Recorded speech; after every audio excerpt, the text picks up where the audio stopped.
Hello daddy, నేను ఇంటికి వచ్చేస్తున్నా.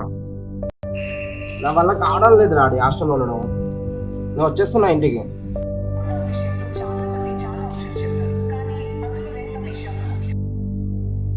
నేను ఆల్రెడీ రైల్వే స్టేషన్లో ఉన్నా.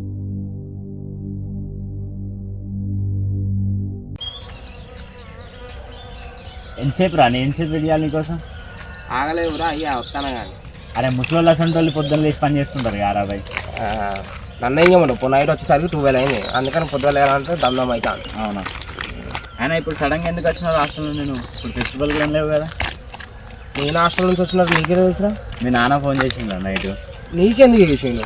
నిన్న మీ డాడీ ఫోన్ చేసినా అన్నాడు కదా నువ్వు. ఇక చదువుకోను ఇంట్లోనే ఉంటా అని, యూట్యూబ్ చూస్తూ నేర్చుకుంటా అన్నా అంట కదా. మా డాడీ ఫోన్ చేశాడు నీకు? అవును. మరి అందుకే నా ఇంత పొద్దుగాలు వచ్చి నన్ను లేపుకొని పోతారు. ఎందుకురా నీకు అవసరమా రా? మంచిగా చదువుకుంటూ ఇంటికాడ తినుకుంటా వండక నా హాస్టల్లో అవసరం ఇవన్నీ. మరి నువ్వు చదువుకొని నువ్వేం మీకినవురా? నువ్వు డిగ్రీ చేసినావు, ఏం చేస్తావు? ఊర్లో పొండి తిరుగుతాను ఈ పాటికి. నువ్వు నాకు చెప్తాను ఇక. చూసుకుంటాను రా బాయ్, జాబ్ దొరకట్లేదు. నువ్వు ఈ కాలంలో జాబ్ దొరకడం అంటే చాలా గగనమే. మనమే సొంతంగా ఏదో చేసుకోవాలా.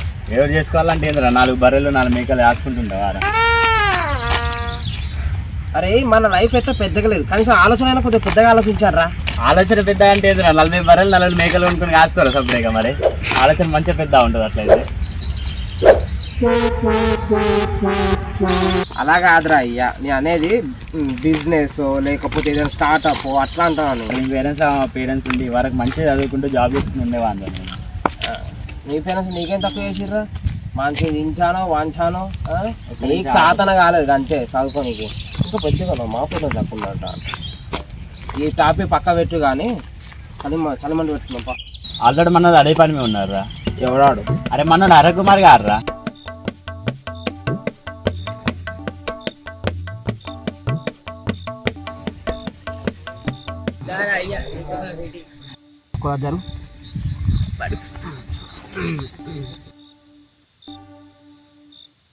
హాస్టల్ నుంచి వచ్చేసామంట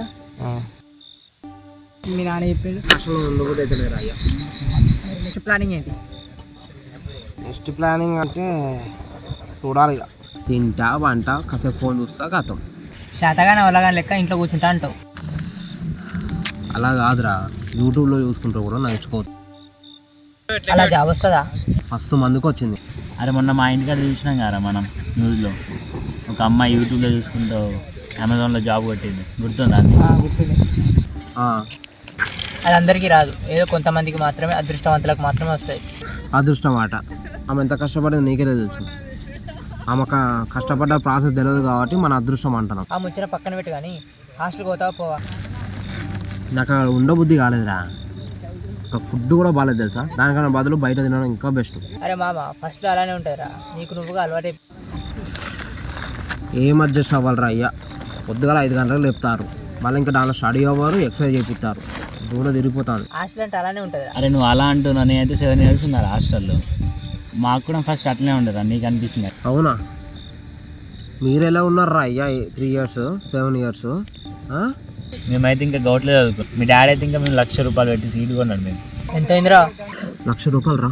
₹1,00,000? మరి ఎందుకురా, మంచిగా చదువుకోవచ్చుగా. నేను కూడా అదే చెప్పిందా. మీ డాడీ ఎక్కడ అప్పు చేసి తీసుకొచ్చిందో తెలియదు, మంచిగా చదువుకోవచ్చుగా. ఇప్పుడు చదివినా కూడా జాబ్ వస్తుందని గ్యారెంటీ లేదు. ఒక్క జాబ్కి కొన్ని వేల మంది అప్లై చేస్తున్నారు, మనకెట్లా వస్తుంది ఆ జాబ్?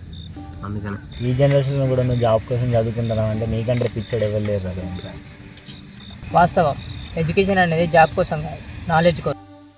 నా దృష్టిలో ఏంటంటే ఇప్పుడు నీకు ఇష్టం ఉన్నా లేకపోయినా ఈ 3 years అయితే కంప్లీట్ చేయలేకపోయినా. ఏందిరా అయ్యా పొద్దుగా నాకు ఇంత సుధపూస మాటలు చెప్తారు. నిన్న మీ డాడీ మస్తు బాధపడ్డాడు తెలుసారా. నాకు తెలిసి ఈ కాలంలో జాబ్ రావడం కష్టం, కానీ నా కొడుకు చదువుకుంటే ఎవరైనా అడిగినప్పుడు నా కొడుకు ఇది చేసిండని గర్వంగా చెప్పుకోగలను అని అన్నాడు తెలుసా.